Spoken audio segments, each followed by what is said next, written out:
This is a continuation of The Enchanted April by Elizabeth von Arnim, comprising chapters 19 through 22, the end. Chapter 19. And then when she spoke, what chance was there for poor Briggs? He was undone. All Scrap said was, "How do you do?" on Mr. Wilkins presenting him, but it was enough, it undid Briggs. From a cheerful, chatty, happy young man, overflowing with life and friendliness, he became silent, solemn, and with little beads on his temples. Also he became clumsy, dropping the teaspoon as he handed her cup, mismanaging the macaroons, so that one rolled on the ground. His eyes could not keep off the enchanting face for a moment, and when Mr. Wilkins, elucidating him, for he failed to elucidate himself, informed Lady Caroline that in Mr. Briggs she beheld the owner of San Salvatore, who was on his way to Rome, but had got out at Mezzago, etc., and that the other three ladies had invited him to spend the night in what was to all intents and purposes his own house, rather than an hotel, and Mr. Briggs was only waiting for the seal of her approval to this invitation, she being the fourth hostess, when Mr. Wilkins, balancing his sentences, and being admirably clear and enjoying the sound of his own cultured voice, explained the position in this manner to Lady Caroline. Briggs sat and said never a word. A deep melancholy invaded Scrap. The symptoms of the incipient grabber were all there and only too familiar, and she knew that if Briggs stayed her rest cure might be regarded as over. Then Kate Lumley occurred to her. She caught at Kate as at a straw. It would have been delightful, she said, faintly smiling at Briggs. She could not in decency not smile, at least a little, but even a little betrayed the dimple, and Briggs's eyes became more fixed than ever. "I'm only wondering if there is room." "Yes, there is," said Lottie. "There's Kate Lumley's room." "I thought," said Scrap to Mrs. Fisher, and it seemed to Briggs that he had never heard Meigs till now, "your friend was expected immediately." "Oh, no," said Mrs. Fisher with an odd placidness, Scrap thought. "Miss Lumley," said Mr. Wilkins, or should I, he inquired of Mrs. Fisher, say Mrs. "Nobody has ever married Kate," said Mrs. Fisher complacently. "Quite so, Miss Lumley does not arrive today in any case, Lady Caroline, and Mr. Briggs has unfortunately, if I may say so, to continue his journey tomorrow, so that his staying would in no way interfere with Miss Lumley's possible movements." "Then of course I join in the invitation," said Scrap, with what was to Briggs the most divine cordiality.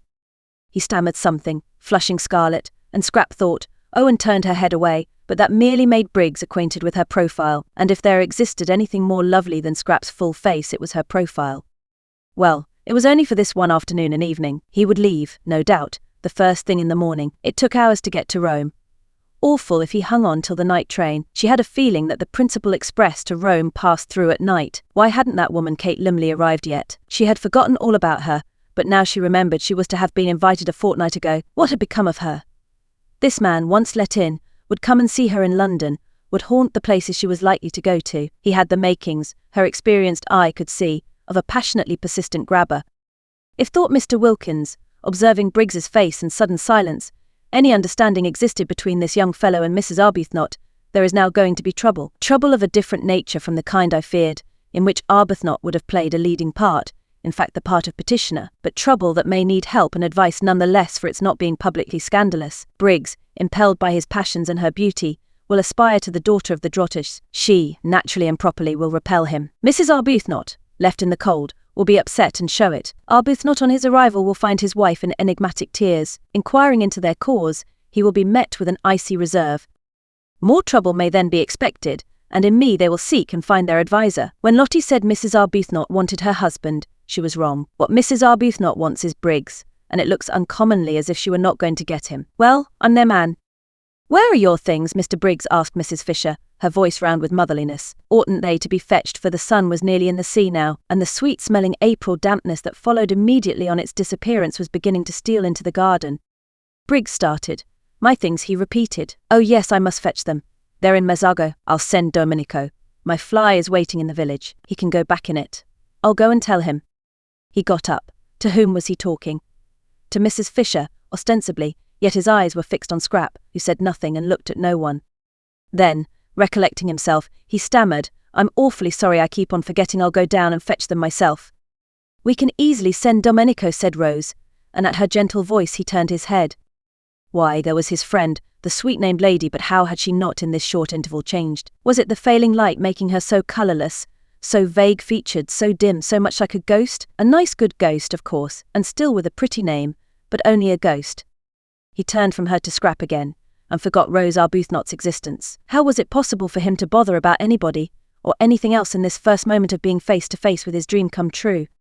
Briggs had not supposed or hoped that anyone as beautiful as his dream of beauty existed. He had never till now met, even an approximation. Pretty women, charming women by the score he had met and properly appreciated, but never the real, the godlike thing itself. He used to think, if ever I saw a perfectly beautiful woman I should die, and though, having now met what to his ideas was a perfectly beautiful woman, he did not die, he became very nearly as incapable of managing his own affairs as if he had. The others were obliged to arrange everything for him. By questions they extracted from him that his luggage was in the station cloakroom at Mezzogiorno, and they sent for Domenico, and urged and prompted by everybody except Scrap, who sat in silence and looked at no one. Briggs was induced to give him the necessary instructions for going back in the fly, and bringing out his things. It was a sad sight to see the collapse of Briggs. Everybody noticed it, even Rose. Upon my word, thought Mrs. Fisher, the way one pretty face can turn a delightful man into an idiot is past all patience.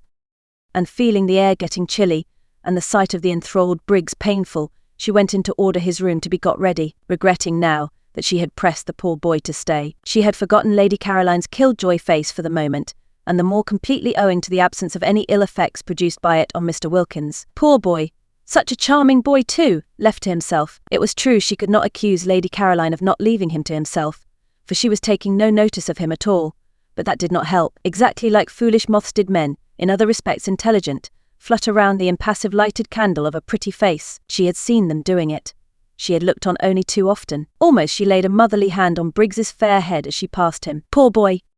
Then Scrap, having finished her cigarette, got up and went indoors too. She saw no reason why she should sit there, in order to gratify Mr. Briggs's desire to stare. She would have liked to stay out longer, to go to her corner behind the daphne bushes and look at the sunset sky, and watch the lights coming out one by one in the village below, and smell the sweet moistness of the evening. But if she did, Mr. Briggs would certainly follow her. The old familiar tyranny had begun again. Her holiday of peace and liberation was interrupted, perhaps over, for who knew if he would go away? After all, tomorrow, he might leave the house, driven out of it by Kate Lumley, but there was nothing to prevent his taking rooms in the village and coming up every day. This tyranny of one person over another, and she was so miserably constructed that she wouldn't even be able to frown him down without being misunderstood. Scrap, who loved this time of the evening in her corner, felt indignant with Mr. Briggs, who was doing her out of it, and she turned her back on the garden and him and went towards the house without a look or a word. But Briggs, when he realized her intention, leapt to his feet, snatched chairs which were not in her way out of it, kicked a footstool which was not in her path on one side, hurried to the door which stood wide open, in order to hold it open, and followed her through it, walking by her side along the hall. What was to be done with Mr. Briggs? Well, it was his hall. She couldn't prevent his walking along it. I hope, he said, not able while walking to take his eyes off her, so that he knocked against several things he would otherwise have avoided: the corner of a bookcase, an ancient carved cupboard, the table with the flowers on it, shaking the water over that. You are quite comfortable here. If you're not, I'll flay them alive. His voice vibrated. What was to be done with Mr. Briggs? She could of course stay in her room the whole time, say she was ill, not appear at dinner, but again the tyranny of this. I'm very comfortable indeed, said Scrap. If I had dreamed you were coming, he began. It's a wonderful old place, said Scrap, doing her utmost to sound detached and forbidding, but with little hope of success. The kitchen was on this floor, and passing its door, which was open a crack, they were observed by the servants, whose thoughts, communicated to each other by looks, may be roughly reproduced by such rude symbols as aha and oho, symbols which represented and included their appreciation of the inevitable, their foreknowledge of the inevitable, and their complete understanding and approval. Are you going upstairs? Asked Briggs, as she paused at the foot of them. Yes. Which room do you sit in? The drawing room, or the small yellow room? In my own room. So then he couldn't go up with her, so then all he could do was to wait till she came out again. He longed to ask her which was her own room. It thrilled him to hear her call any room in his house her own room, that he might picture her in it. He longed to know if by any happy chance it was his room, for ever after to be filled with her wonder, but he didn't dare. He would find that out later from someone else, Francesca, anybody. Then I shan't see you again till dinner. Dinner is at 8, was Scrap's evasive answer as she went upstairs. He watched her go. She passed the Madonna, the portrait of Rose Arbuthnot, and the dark-eyed figure he had thought so sweet seemed to turn pale, to shrivel into insignificance as she passed. She turned the bend of the stairs, and the setting sun, shining through the west window a moment on her face, turned her to glory. She disappeared, and the sun went out too, and the stairs were dark and empty. He listened till her footsteps were silent, trying to tell from the sound of the shutting door which room she had gone into, then wandered aimlessly away through the hall again, and found himself back in the top garden. Scrap from her window saw him there. She saw Lottie and Rose sitting on the end parapet, where she would have liked to have been, and she saw Mr. Wilkins buttonholing Briggs and evidently telling him the story of the oleander tree in the middle of the garden. Briggs was listening with a patience she thought rather nice, seeing that it was his oleander and his own father's story. She knew Mr. Wilkins was telling him the story by his gestures. Domenico had told it her soon after her arrival, and he had also told Mrs. Fisher, who had told Mr. Wilkins. Mrs. Fisher thought highly of this story, and often spoke of it. It was about a cherrywood walking stick. Briggs's father had thrust this stick into the ground at that spot, and said to Domenico's father, who was then the gardener, "Here we will have an oleander," and Briggs's father left the stick in the ground as a reminder to Domenico's father, and presently how long afterwards nobody remembered the stick began to sprout, and it was an oleander. There stood poor Mr. Briggs being told all about it, and listening to the story he must have known from infancy with patience. Probably he was thinking of something else. She was afraid he was. How unfortunate, how extremely unfortunate, the determination that seized people to get hold of and engulf other people. If only they could be induced to stand more on their own feet. Why couldn't Mr. Briggs be more like Lottie, who never wanted anything of anybody, but was complete in herself and respected other people's completeness? One loved being with Lottie, with her one was free, and yet befriended. Mr. Briggs looked so really nice too. She thought she might like him, if only he wouldn't so excessively like her. Scrap felt melancholy. Here she was shut up in her bedroom, which was stuffy from the afternoon sun that had been pouring into it, instead of out in the cool garden, and all because of Mr. Briggs. Intolerable tyranny, she thought, flaring up. She wouldn't endure it, she would go out all the same. She would run downstairs, while Mr. Wilkins, really that man was a treasure, held Mr. Briggs down telling him about the oleander, and take cover in the shadows of the zigzag path. Nobody could see her there. Nobody would think of looking for her there. She snatched up a wrap, for she did not mean to come back for a long while. Perhaps not even to dinner. It would be all Mr. Briggs's fault if she went dinnerless, and hungry, and with another glance out of the window to see if she was still safe. She stole out and got away to the sheltering trees of the zigzag path, and there sat down on one of the seats placed at each bend to assist the upward journey of those who were breathless. Ah, this was lovely, thought Scrap with a sigh of relief. How cool, how good it smelt. She could see the quiet water of the little harbour through the pine trunks, and the lights coming out in the houses on the other side, and all round her the green dusk was splashed by the rose pink of the gladioluses in the grass, and the white of the crowding daisies. Ah, this was lovely. So still, nothing moving, not a leaf, not a stalk. The only sound was a dog barking, far away somewhere up on the hills, or when the door of the little restaurant in the piazza below was opened, and there was a burst of voices, silenced again immediately by the swinging to of the door. She drew in a deep breath of pleasure. Ah, this was. Her deep breath was arrested in the middle. What was that? She leaned forward listening, her body tense. Footsteps, on the zigzag path. Briggs, finding her out. Should she run? No, the footsteps were coming up, not down. Someone from the village. Perhaps Angelo with provisions. She relaxed again. But the steps were not the steps of Angelo, that swift and springy youth. They were slow and considered, and they kept on pausing. Someone who isn't used to hills, thought Scrap. The idea of going back to the house did not occur to her. She was afraid of nothing in life except love. Brigands or murderers as such held no terrors for the daughter of the Droitwiches. She only would have been afraid of them if they left off being brigands and murderers and began instead to try and make love. The next moment the footsteps turned the corner of her bit of path and stood still. Getting his wind, thought Scrap, not looking round.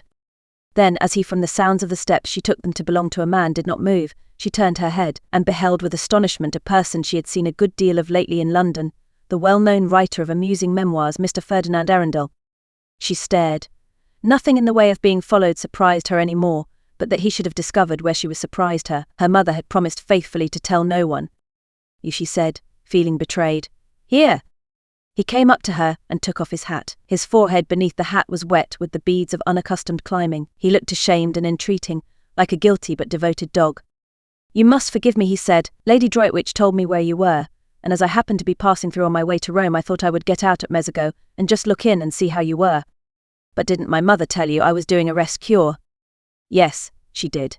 And that's why I haven't intruded on you earlier in the day. I thought you would probably sleep all day and wake up about now so as to be fed.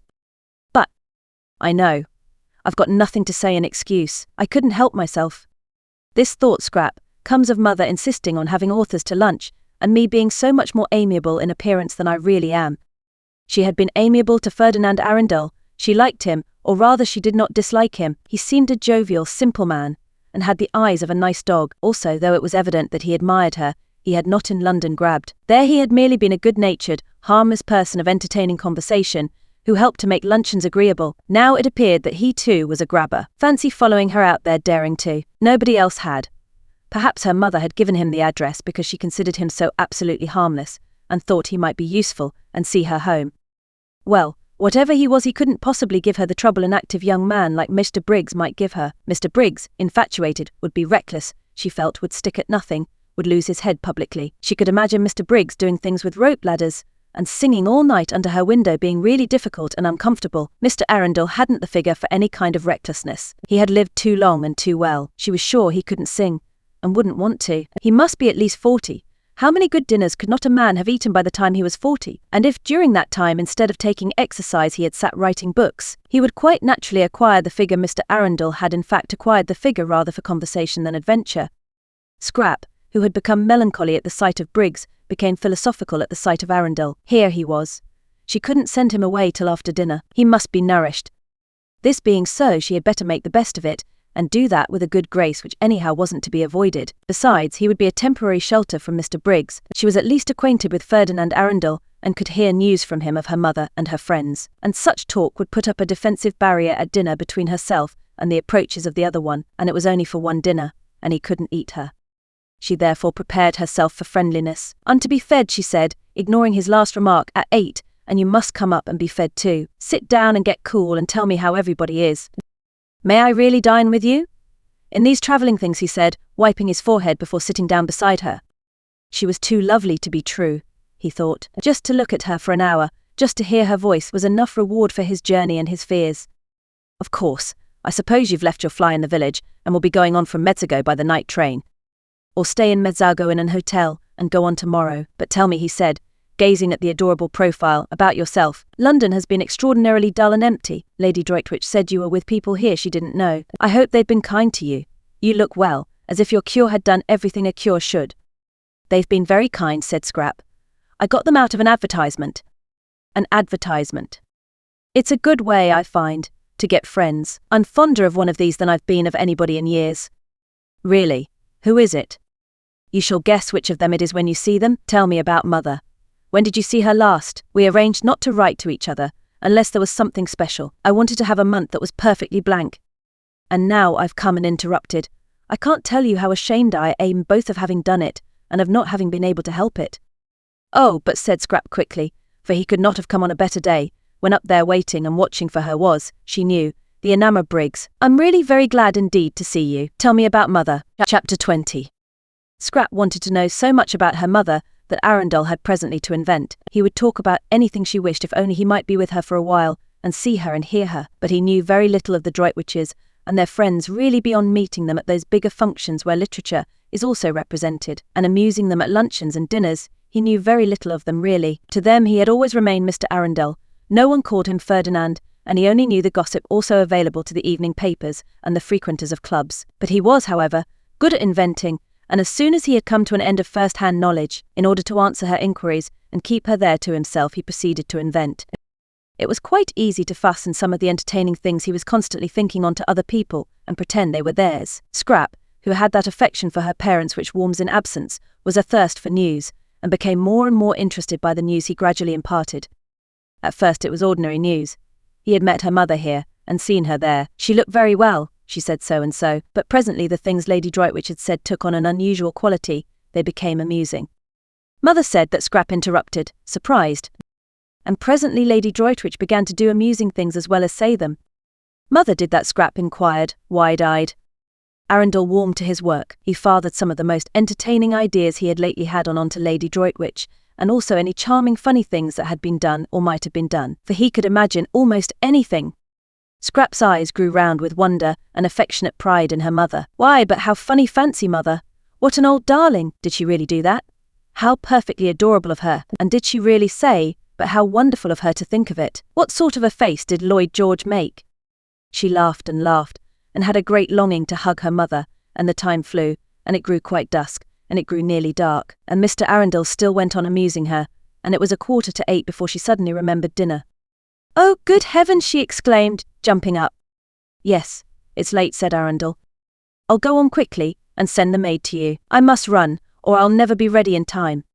And she was gone up the path with the swiftness of a young, slender deer.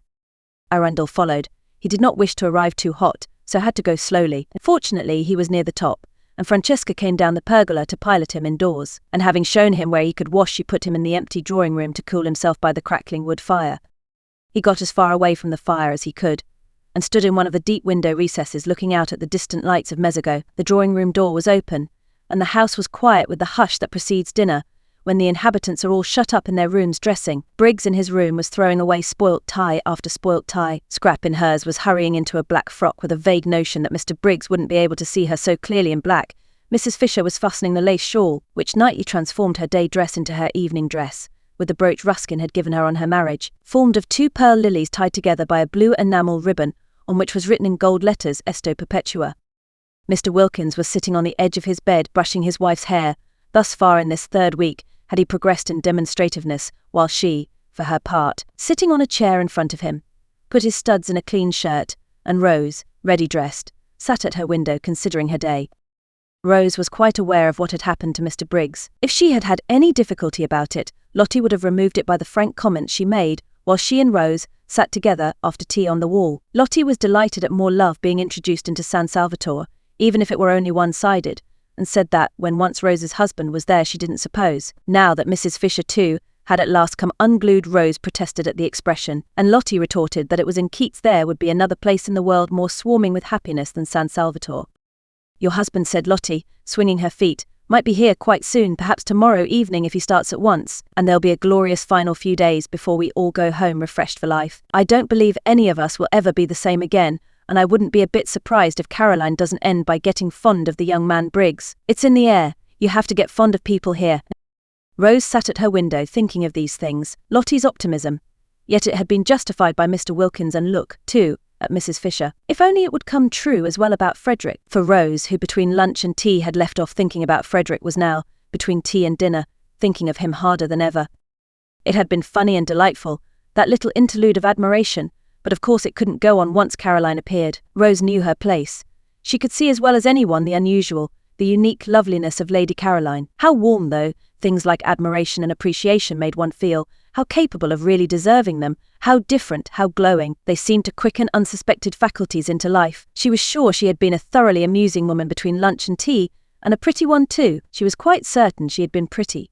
She saw it in Mr. Briggs's eyes as clearly as in a looking glass. For a brief space, she thought, she had been like a torpid fly brought back to gay buzzing by the lighting of a fire in a wintry room. She still buzzed, she still tingled, just at the remembrance. What fun it had been, having an admirer even for that little while. No wonder people liked admirers. They seemed, in some strange way, to make one come alive. Although it was all over, she still glowed with it, and felt more exhilarated, more optimistic, more as Lottie probably constantly felt, than she had done since she was a girl. She dressed with care, though she knew Mr. Briggs would no longer see her, but it gave her pleasure to see how pretty, while she was about it, she could make herself look, and very nearly she stuck a crimson camellia in her hair down by her ear. She did hold it there for a minute, and it looked almost sinfully attractive, and was exactly the colour of her mouth, but she took it out again with a smile and a sigh and put it in the proper place for flowers, which is water. She mustn't be silly, she thought. Think of the poor. Soon she would be back with them again, and what would a camellia behind her ear seem like then? Simply fantastic. But on one thing she was determined. The first thing she would do when she got home would be to have it out with Frederick. If he didn't come to San Salvatore, that is what she would do the very first thing. Long ago she ought to have done this, but always she had been handicapped, when she tried to, by being so dreadfully fond of him, and so much afraid that fresh wounds were going to be given her wretched, soft heart. But now let him wound her as much as he chose, as much as he possibly could, she would still have it out with him. Not that he ever intentionally wounded her, she knew he never meant to. She knew he often had no idea of having done it. For a person who wrote books, thought Rose, Frederick didn't seem to have much imagination. Anyhow, she said to herself, getting up from the dressing table, things couldn't go on like this. She would have it out with him. This separate life, this freezing loneliness, she had had enough of it. Why shouldn't she too be happy? Why on earth the energetic expression matched her mood of rebelliousness? Shouldn't she too be loved, and allowed to love? She looked at her little clock. Still 10 minutes before dinner. Tired of staying in her bedroom, she thought she would go on to Mrs. Fisher's battlements, which would be empty at this hour, and watch the moon rise out of the sea. She went into the deserted upper hall with this intention, but was attracted on her way along it by the firelight shining through the open door of the drawing-room. How gay it looked! The fire transformed the room. A dark, ugly room in the daytime, it was transformed just as she had been transformed by the warmth of no. She wouldn't be silly, she would think of the poor. The thought of them always brought her down to sobriety at once. She peeped in. Firelight and flowers, and outside the deep slits of windows hung the blue curtain of the night. How pretty! What a sweet place San Salvatore was, and that gorgeous lilac on the table, she must go and put her face in it. But she never got to the lilac. She went one step towards it, and then stood still, for she had seen the figure looking out of the window in the farthest corner, and it was Frederick. All the blood in Rose's body rushed to her heart, and seemed to stop its beating. "Frederick, come." She stood quite still. He had not heard her. He did not turn round. She stood looking at him. The miracle had happened, and he had come. She stood holding her breath. So he needed her, for he had come instantly. So he too must have been thinking, longing. Her heart, which had seemed to stop beating, was suffocating her now, the way it raced along. Frederick did love her then, he must love her, or why had he come? Something, perhaps her absence, had made him turn to her, want her, and now the understanding she had made up her mind to have with him would be quite easy. Her thoughts wouldn't go on. Her mind stammered. She couldn't think. She could only see and feel. She didn't know how it had happened. It was a miracle. God could do miracles. God had done this one. God could. Her mind stammered again and broke off. Frederick, she tried to say, but no sound came, or if it did, the crackling of the fire covered it up. She must go nearer. She began to creep towards him softly. He did not move. He had not heard. She stole nearer and nearer, and the fire crackled and he heard nothing. She stopped a moment, unable to breathe. She was afraid. Suppose he. Oh, but he had come. She went on again, close up to him, and her heart beat so loud that she thought he must hear it. And couldn't he feel, didn't he know? "Frederick," she whispered, hardly able even to whisper, choked by the beating of her heart. He spun round on his heels. "Rose," he exclaimed, staring blankly. But she did not see his stare, for her arms were round his neck, and her cheek was against his, and she was murmuring, her lips on his ear. "I knew you would come in my very heart. I always knew you would come." Chapter 21. Now Frederick was not the man to hurt anything if he could help it. Besides, he was completely bewildered. Not only was his wife here, of all places in the world, but she was clinging to him as she had not clung for years, and murmuring love, and welcoming him. If she welcomed him, she must have been expecting him. Strange as this was, it was the only thing in the situation which was evident that, and the softness of her cheek against his, and the long-forgotten sweet smell of her. Frederick was bewildered, but not being the man to hurt anything if he could help it, he too put his arms round her, and having put them round her, he also kissed her, and presently he was kissing her almost as tenderly as she was kissing him, and presently he was kissing her quite as tenderly, and again presently he was kissing her more tenderly, and just as if he had never left off. He was bewildered, but he still could kiss. It seemed curiously natural to be doing it. It made him feel as if he were 30 again instead of 40, and Rose were his Rose of 20, the Rose he had so much adored before she began to weigh what he did with her idea of right, and the balance went against him, and she had turned strange, and stony, and more shocked, and oh, so lamentable. He couldn't get at her in those days at all. She couldn't understand. She kept on referring everything to what she called God's eyes in God's eyes. It couldn't be right. It wasn't right. Her miserable face, whatever her principles did for her, they didn't make her happy. Her little miserable face, twisted with effort to be patient, had been at last more than he could bear to see, and he had kept away as much as he could. She never ought to have been the daughter of a low church rector narrow devil. She was quite unfitted to stand up against such an upbringing. What had happened? Why she was here? Why she was his Rose again? Past his comprehension, and meanwhile, and until such time as he understood, he still could kiss. In fact, he could not stop kissing, and it was he now who began to murmur, to say love things in her ear under the hair that smelt so sweet and tickled him, just as he remembered it used to tickle him. And as he held her close to his heart, and her arms were soft round his neck, he felt stealing over him a delicious sense of, at first he didn't know what it was, this delicate, pervading warmth, and then he recognized it as security. Yes, security. No need now to be ashamed of his figure, and to make jokes about it so as to forestall other people's and show he didn't mind it. No need now to be ashamed of getting hot going up hills, or to torment himself with pictures of how he probably appeared to beautiful young women, how middle-aged, how absurd in his inability to keep away from them. Rose cared nothing for such things. With her he was safe. To her he was her lover, as he used to be, and she would never notice or mind any of the ignoble changes that getting older had made in him, and would go on making more and more. Frederick continued, therefore, with greater and greater warmth and growing delight to kiss his wife, and the mere holding of her in his arms caused him to forget everything else. How could he, for instance, remember or think of Lady Caroline, to mention only one of the complications with which his situation bristled, when here was his sweet wife, miraculously restored to him, whispering with her cheek against his in the dearest, most romantic words how much she loved him, how terribly she had missed him. He did for one brief instant, for even in moments of love there are brief instants of lucid thought, recognize the immense power of the woman present and being actually held compared to that of the woman, however beautiful, who is somewhere else. But that is as far as he got towards remembering Scrap, no farther. She was like a dream, fleeing before the morning light. "When did you start?" murmured Rose, her mouth on his ear. She couldn't let him go, not even to talk she couldn't let him go. "Yesterday morning," murmured Frederick, holding her close. He couldn't let her go either. "Oh, the very instant then," murmured Rose. This was cryptic, but Frederick said, "Yes, the very instant," and kissed her neck. "How quickly my letter got to you," murmured Rose, whose eyes were shut in the excess of her happiness. "Didn't it?" said Frederick, who felt like shutting his eyes himself. So there had been a letter. Soon, no doubt, light would be vouchsafed him, and meanwhile this was so strangely, touchingly sweet, this holding his Rose to his heart again after all the years, that he couldn't bother to try to guess anything. Oh, he had been happy during these years, because it was not in him to be unhappy. Besides, how many interests life had had to offer him, how many friends, how much success, how many women only too willing to help him to blot out the thought of the altered, petrified, pitiful little wife at home who wouldn't spend his money, who was appalled by his books, who drifted away and away from him, and always, if he tried to have it out with her, asked him with patient obstinacy what he thought the things he wrote and lived by looked in the eyes of God. No one, she said once, should ever write a book God wouldn't like to read. That is the test, Frederick, and he had laughed hysterically, burst into a great shriek of laughter, and rushed out of the house, away from her solemn little face, away from her pathetic, solemn little face.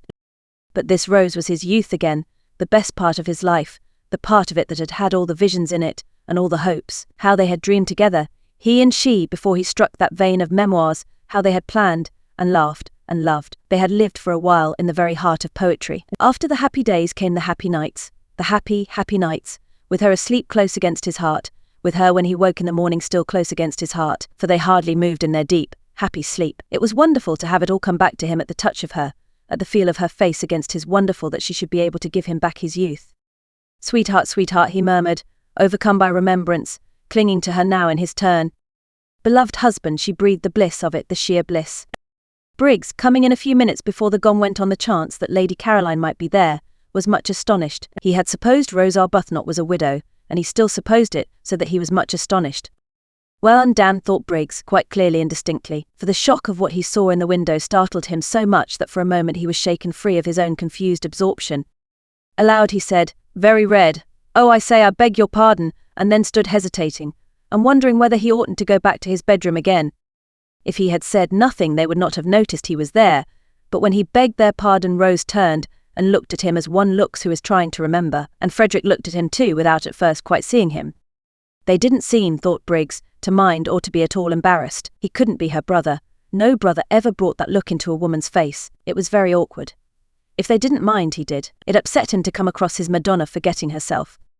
"Is this one of your friends?" Frederick was able after an instant to ask Rose, who made no attempt to introduce the young man standing awkwardly in front of them, but continued to gaze at him with a kind of abstracted, radiant goodwill.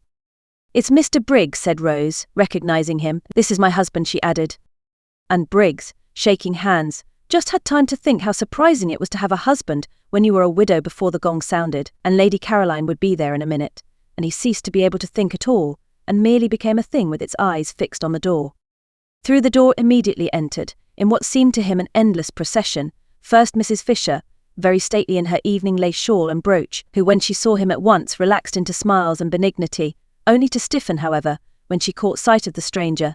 Then Mr. Wilkins, cleaner and neater and more carefully dressed and brushed than any man on earth, and then, tying something hurriedly as she came, Mrs. Wilkins, and then nobody. Lady Caroline was late. Where was she? Had she heard the gong? Oughtn't to be beaten again. Suppose she didn't come to dinner after all. Briggs went cold. "Introduce me," said Frederick on Mrs. Fisher's entrance, touching Rose's elbow. "My husband," said Rose, holding him by the hand, her face exquisite. This, thought Mrs. Fisher, must now be the last of the husbands, unless Lady Caroline produces one from up her sleeve. But she received him graciously, for he certainly looked exactly like a husband, not at all like one of those people who go about abroad pretending they are husbands when they are not, and said she supposed he had come to accompany his wife home at the end of the month, and remarked that now the house would be completely full, so that she added, smiling at Briggs, "We shall at last really be getting our money's worth." Briggs grinned automatically, because he was just able to realize that somebody was being playful with him, but he had not heard her, and he did not look at her. Not only were his eyes fixed on the door, but his whole body was concentrated on it. Introduced in his turn, Mr. Wilkins was most hospitable, and called Frederick sir. "Well, sir," said Mr. Wilkins heartily, here we are, and having gripped his hand with an understanding that only wasn't mutual because Arbuthnot did not yet know what he was in for in the way of trouble, he looked at him as a man should, squarely in the eyes, and allowed his look to convey as plainly as a look can that in him would be found staunchness, integrity, reliability, in fact a friend in need. Mrs. Arbuthnot was very much flushed, Mr. Wilkins noticed. He had not seen her flushed like that before. Well, I'm their man, he thought. Lottie's greeting was effusive. It was done with both hands. "Didn't I tell you?" she laughed to Rose over her shoulder while Frederick was shaking her hands in both his. "What did you tell her?" asked Frederick, in order to say something. The way they were all welcoming him was confusing. They had evidently all expected him, not only Rose.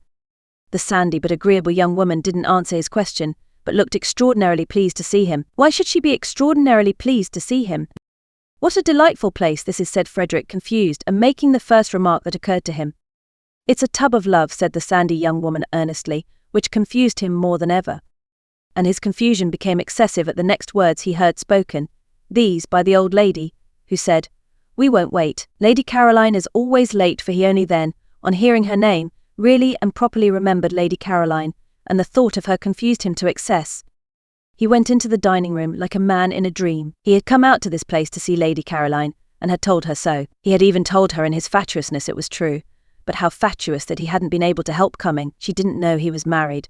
She thought his name was Arundel. Everybody in London thought his name was Arundel. He had used it, and written under it, so long that he almost thought it was himself. In the short time since she had left him on the seat in the garden, where he told her he had come because he couldn't help it, he had found Rose again, had passionately embraced and been embraced, and had forgotten Lady Caroline. It would be an extraordinary piece of good fortune if Lady Caroline's being late meant she was tired or bored, and would not come to dinner at all. Then he could know he couldn't. He turned a deeper red even than usual, he being a man of full habit and red anyhow, at the thought of such cowardice. No, he couldn't go away after dinner and catch his train and disappear to Rome, not unless, that is, Rose came with him. But even so, what a running away. No, he couldn't. When they got to the dining room, Mrs. Fisher went to the head of the table.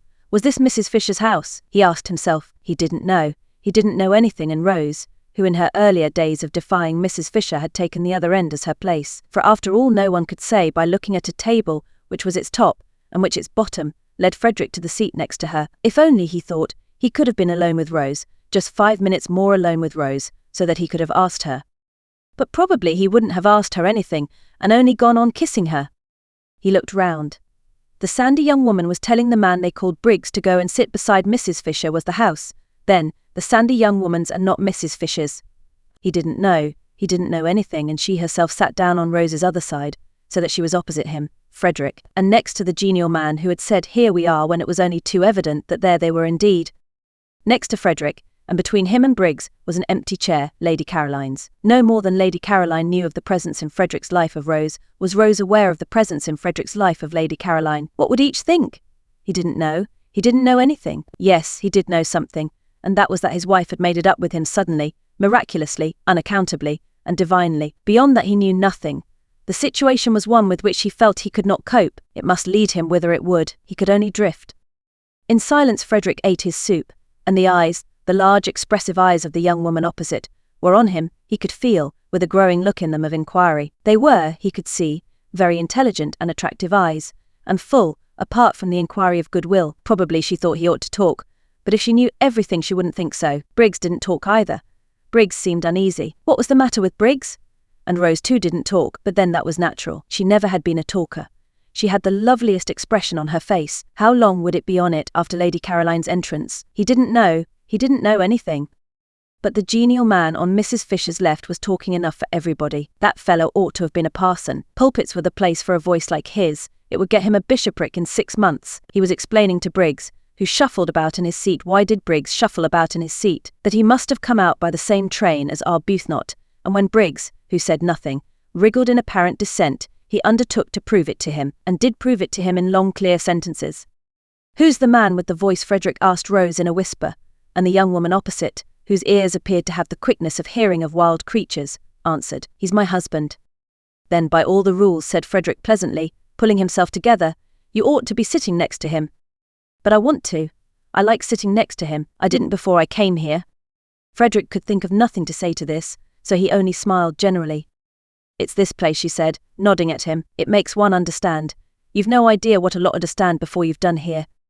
"I'm sure I hope so," said Frederick with real fervour. The soup was taken away, and the fish was brought. Briggs, on the other side of the empty chair, seemed more uneasy than ever. What was the matter with Briggs? Didn't he like fish? Frederick wondered what Briggs would do in the way of fidgets if he were in his own situation. Frederick kept on wiping his moustache, and was not able to look up from his plate, but that was as much as he showed of what he was feeling. Though he didn't look up, he felt the eyes of the young woman opposite raking him like searchlights, and Rose's eyes were on him too, he knew, but they rested on him unquestioningly, beautifully, like a benediction. How long would they go on doing that once Lady Caroline was there? He didn't know anything. He wiped his moustache for the 20th unnecessary time, and could not quite keep his hand steady, and the young woman opposite saw his hand not being quite steady, and her eyes raked him persistently. Why did her eyes rake him persistently? He didn't know anything. Then Briggs leapt to his feet. What was the matter with Briggs? Oh yes, quite, she had come. Frederick wiped his moustache and got up too. He was in for it now. Absurd, fantastic situation. Well, whatever happened, he could only drift, and look like an ass to Lady Caroline, the most absolute as well as deceitful ass, an ass who was also a reptile, for she might well think he had been mocking her out in the garden when he said, no doubt in a shaking voice, "Fool," an ass that he had come, because he couldn't help it. While as for what he would look like to his Rose when Lady Caroline introduced him to her, when Lady Caroline introduced him as her friend, whom she had invited into dinner, well, God alone knew that. He, therefore, as he got up, wiped his moustache for the last time before the catastrophe. But he was reckoning without Scrap. That accomplished and experienced young woman slipped into the chair Briggs was holding for her, and on Lottie's leaning across eagerly, and saying before anyone else could get a word in, "Just fancy, Caroline, how quickly Rose's husband has got here," turned to him without so much as the faintest shadow of surprise on her face, and held out her hand, and smiled like a young angel, and said, "And me late your very first evening. The daughter of the Droitwiches." Chapter 22. That evening was the evening of the full moon. The garden was an enchanted place where all the flowers seemed white, the lilies, the daphnes, the orange blossom, the white stocks, the white pinks, the white roses. You could see these as plainly as in the daytime, but the coloured flowers existed only as fragrance. The three younger women sat on the low wall at the end of the top garden after dinner, Rose a little apart from the others, and watched the enormous moon moving slowly over the place where Shelley had lived his last months, just on 100 years before. The sea quivered along the path of the moon, the stars winked and trembled. The mountains were misty blue outlines, with little clusters of lights shining through from little clusters of homes. In the garden the plants stood quite still, straight and unstirred by the smallest ruffle of air. Through the glass doors the dining room, with its candle-lit table and brilliant flowers, nasturtiums and marigolds that night glowed like some magic cave of colour, and the three men smoking round it looked strangely animated figures seen from the silence, the huge cool calm of outside. Mrs. Fisher had gone to the drawing-room and the fire. Scrap and Lottie, their faces upturned to the sky, said very little and in whispers. Rose said nothing. Her face too was upturned. She was looking at the umbrella pine, which had been smitten into something glorious, silhouetted against stars. Every now and then Scrap's eyes lingered on Rose, so did Lottie's, for Rose was lovely. Anywhere at that moment, among all the well-known beauties, she would have been lovely. Nobody could have put her in the shade, blown out her light that evening. She was too evidently shining. Lottie bent close to Scrap's ear, and whispered, "Love," she whispered. Scrap nodded. "Yes," she said, under her breath. She was obliged to admit it. You only had to look at Rose to know that here was love. "There's nothing like it," whispered Lottie. Scrap was silent. "It's a great thing," whispered Lottie after a pause, during which they both watched Rose's upturned face, "to get on with one's loving. Perhaps you can tell me of anything else in the world that works such wonders." But Scrap couldn't tell her, and if she could have, what a night to begin arguing in. This was a night for. She pulled herself up. Love again. It was everywhere. There was no getting away from it. She had come to this place to get away from it, and here was everybody in its different stages. Even Mrs. Fisher seemed to have been brushed by one of the many feathers of love's wing, and at dinner was different, full of concern, because Mr. Briggs wouldn't eat, and her face when she turned to him all soft with motherliness. Scrap looked up at the pine tree motionless among stars. Beauty made you love, and love made you beautiful. She pulled her wrap closer round her with a gesture of defence, of keeping out and off. She didn't want to grow sentimental. Difficult not to, Here, the marvellous night stole in through all one's chinks and brought in with it, whether one wanted them or not, enormous feelings one couldn't manage, great things about death and time and waste, glorious and devastating things, magnificent and bleak, at once rapture and terror and immense, heart-cleaving longing. She felt small and dreadfully alone. She felt uncovered and defenseless. Instinctively she pulled her wrap closer. With this thing of chiffon she tried to protect herself from the eternities. "I suppose," whispered Lottie, "Rose's husband seems to you just an ordinary, good-natured, middle-aged man." Scrap brought her gaze down from the stars and looked at Lottie a moment while she focused her mind again. "Just a rather red, rather round man," whispered Lottie. Scrap bowed her head. "He isn't," whispered Lottie. "Rose sees through all that. That's mere trimmings. She sees what we can't see, because she loves him. Always love." Scrap got up, and winding herself very tightly in her wrap moved away to her day corner, and sat down there alone on the wall and looked out across the other sea, the sea where the sun had gone down, the sea with the faraway dim shadow stretching into it, which was France. Yes, love worked wonders, and Mr. Arundel, she couldn't at once get used to his other name was to Rose love itself, but it also worked inverted wonders. It didn't invariably, as she well knew, transfigure people into saints and angels. Grievously indeed did it sometimes do the opposite. She had had it in her life applied to her to excess. If it had let her alone, if it had at least been moderate and infrequent, she might, she thought, have turned out a quite decent, generous-minded, kindly, human being. And what was she? Thanks to this love Lottie talked so much about. Scrap searched for a just description. She was a spoilt, a sour, a suspicious, and a selfish spinster. The glass doors of the dining room opened, and the three men came out into the garden, Mr. Wilkins's voice flowing along in front of them. He appeared to be doing all the talking. The other two were saying nothing. Perhaps she had better go back to Lottie and Rose. It would be tiresome to be discovered and hemmed into that cul-de-sac by Mr. Briggs. She got up reluctantly, for she considered it unpardonable of Mr. Briggs to force her to move about like this, to force her out of any place she wished to sit in, and she emerged from the daffodil bushes feeling like some gaunt, stern figure of just resentment, and wishing that she looked as gaunt and stern as she felt. So would she have struck repugnance into the soul of Mr. Briggs, and been free of him, but she knew she didn't look like that, however hard she might try. At dinner his hand shook when he drank, and he couldn't speak to her without flushing scarlet, and then going pale, and Mrs. Fisher's eyes had sought hers with the entreaty of one who asks that her only son may not be hurt. How could a human being, thought Scrap, frowning as she issued forth from her corner, how could a man made in God's image behave so? And he fitted for better things, she was sure. With his youth, his attractiveness, and his brains. He had brains. She had examined him cautiously whenever at dinner Mrs. Fisher forced him to turn away to answer her, and she was sure he had brains. Also he had character. There was something noble about his head, about the shape of his forehead, noble and kind. All the more deplorable that he should allow himself to be infatuated by a mere outside, and waste any of his strength, any of his peace of mind, hanging round just a woman thing. If only he could see right through her, see through all her skin and stuff, he would be cured, and she might go on sitting undisturbed on this wonderful night by herself. Just beyond the daffodil bushes she met Frederick, hurrying. "I was determined to find you first," he said. "Before I go to Roseanne," he added quickly, "I want to kiss your shoes." "Do you?" said Scrap, smiling. "Then I must go and put on my new ones. These aren't nearly good enough."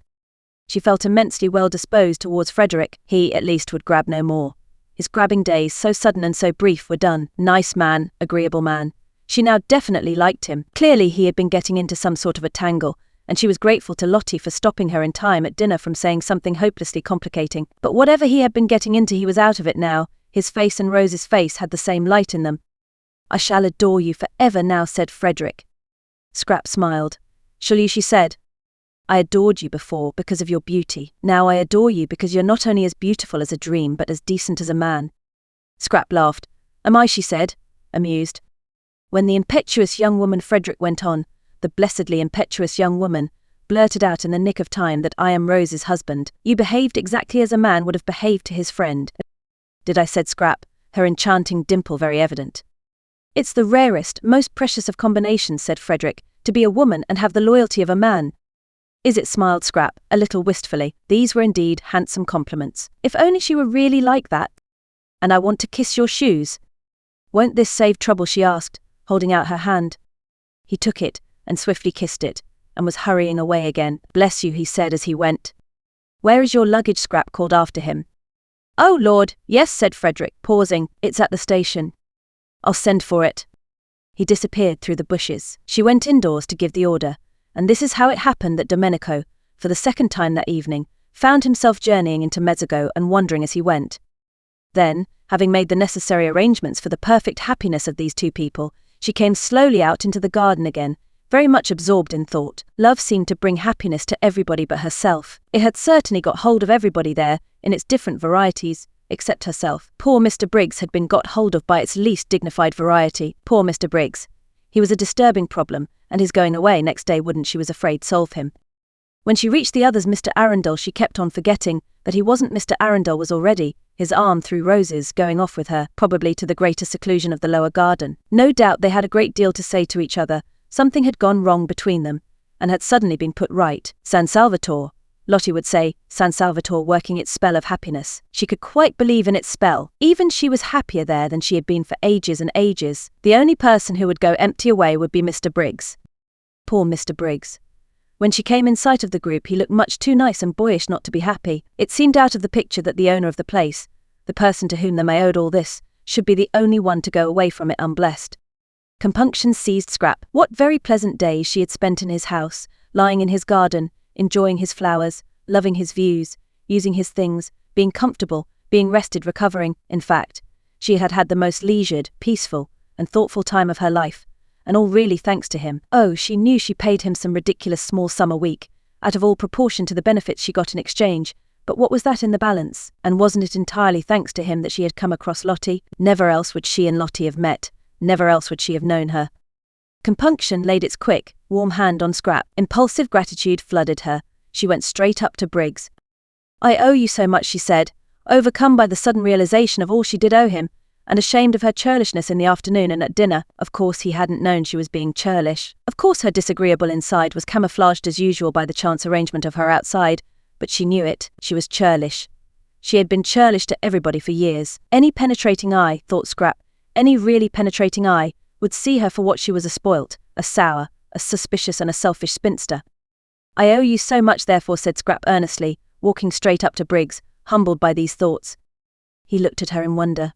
"You owe me," he said. "But it's I who," he stammered. To see her there in his garden, nothing in it, no white flower, was whiter, more exquisite.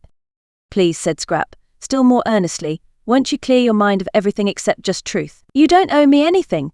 How should you?" "I don't owe you anything," echoed Briggs. "Why, I owe you my first sight of." "Oh, for goodness sake," said Scrap entreatingly, "do please be ordinary. Don't be humble. Why should you be humble? It's ridiculous of you to be humble. You're worth 50 of me." Unwise, thought Mr. Wilkins, who was standing there too, while Lottie sat on the wall. He was surprised, he was concerned, he was shocked that Lady Caroline should thus encourage Briggs. Unwise very, thought Mr. Wilkins, shaking his head. Briggs's condition was so bad already that the only course to take with him was to repel him utterly. Mr. Wilkins considered. No half measures were the least used with Briggs, and kindliness and familiar talk would only be misunderstood by the unhappy youth. The daughter of the Droitwiches could not really, it was impossible to suppose it, desire to encourage him. Briggs was all very well, but Briggs was Briggs. His name alone proved that. Probably Lady Caroline did not quite appreciate the effect of her voice and face, and how between them they made otherwise ordinary words seem well, encouraging. But these words were not quite ordinary. She had not, he feared, sufficiently pondered them. Indeed she needed an adviser, some sagacious, objective counsellor like himself.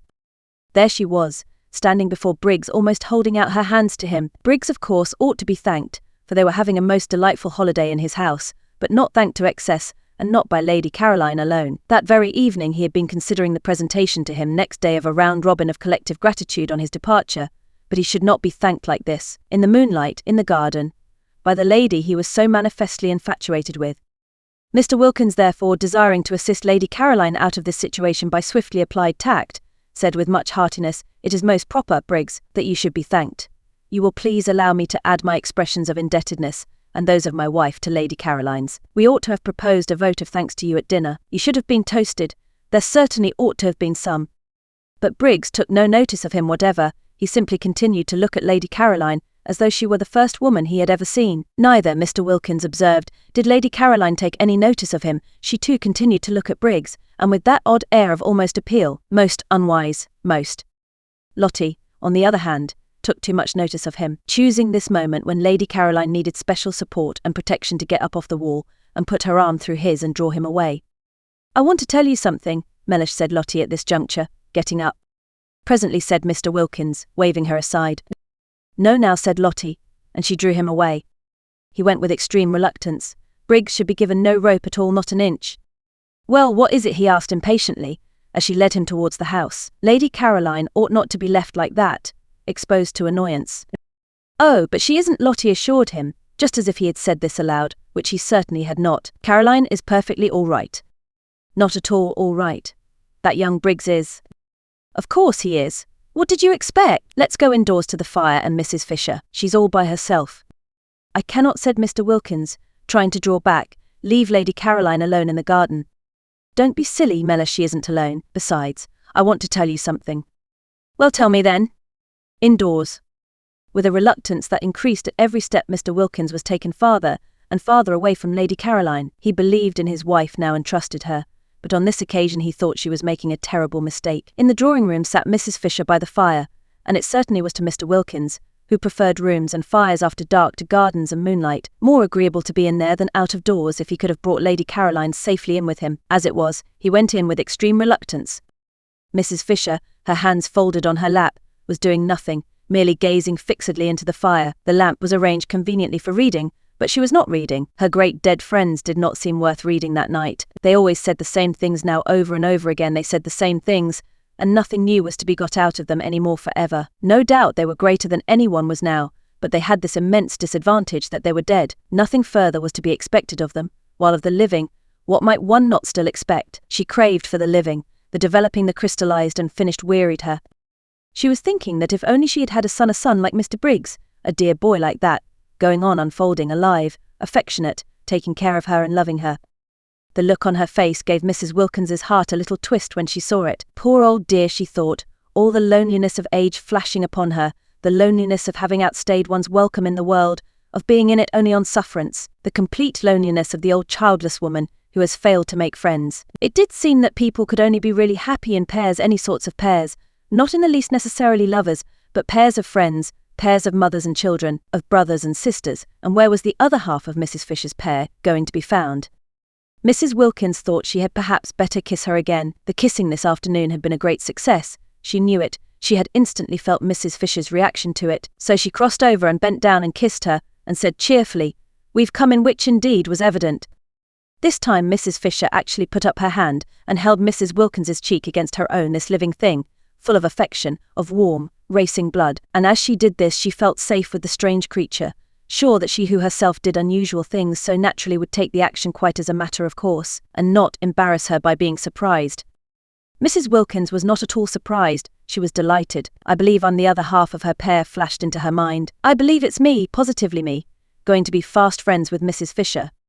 Her face when she lifted her head was full of laughter. Too extraordinary, the developments produced by San Salvatore, she and Mrs. Fisher, but she saw them being fast friends. "Where are the others?" asked Mrs. Fisher. "Thank you, dear," she added, as Mrs. Wilkins put a footstool under her feet, a footstool obviously needed, Mrs. Fisher's legs being short. "I see myself throughout the years," thought Mrs. Wilkins, her eyes dancing, bringing footstools to Mrs. Fisher. "The roses," she said, straightening herself, "have gone into the lower garden, I think, love-making." "The roses." "The Fredericks, then, if you like. They're completely merged and indistinguishable." "Why not say the Arbuthnotts, my dear," said Mr. Wilkins. "Very well, Mellish, the Arbuthnotts, and the Carolines." Both Mr. Wilkins and Mrs. Fisher started. Mr. Wilkins, usually in such complete control of himself, started even more than Mrs. Fisher, and for the first time since his arrival felt angry with his wife. "Really," he began indignantly. "Very well, Mellish, the Briggses, then." "The Briggses," cried Mr. Wilkins, now very angry indeed, for the implication was to him a most outrageous insult to the entire race of Desters, dead Desters, living Desters, and Desters still harmless because they were yet unborn. "Really?" "I'm sorry, Mellish," said Mrs. Wilkins, pretending meekness, "if you don't like it."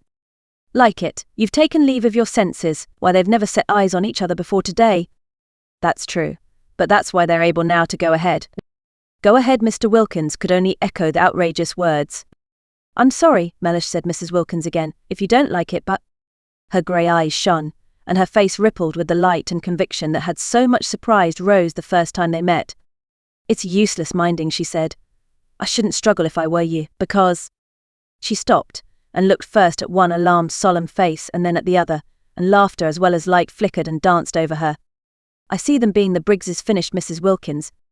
"That last week the Syringa came out at San Salvatore, and all the acacias flowered. No one had noticed how many acacias there were till one day the garden was full of a new scent, and there were the delicate trees, the lovely successors to the wistaria, hung all over among their trembling leaves with blossom. To lie under an acacia tree that last week, and look up through the branches at its frail leaves and white flowers quivering against the blue of the sky, while the least movement of the air shook down their scent, was a great happiness. Indeed, the whole garden dressed itself gradually towards the end in white, and grew more and more scented. There were the lilies, as vigorous as ever, and the white stocks and white pinks and white banksia roses, and the syringa and the jessamine, and at last the crowning fragrance of the acacias.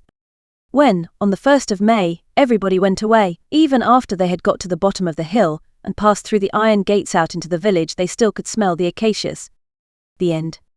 Best audiobooks for free. Hopes that you have enjoyed this production of The Enchanted April by Elizabeth von Arnim. Please subscribe to our channel on YouTube and Rumble, as your subscription is the support we need to create more great, free content.